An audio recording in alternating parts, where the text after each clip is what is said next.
एक चिंगारी सद से जुनू तक है जाना, हर कतरा बोलना।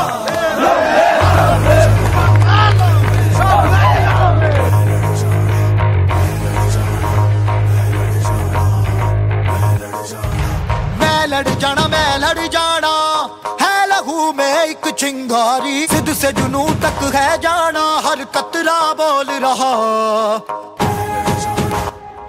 अमित शाह जी ने हम सबको आश्वासन दिया था कि 75 साल में जो गलती हुए हैं उसको सुधारेंगे और सब एक संग होकर अब 2 कदम आगे ले जाएंगे, हमारे कल्याण के लिए, चित्रासा का कल्याण के लिए, लेकिन किसी के खिलाफ नहीं।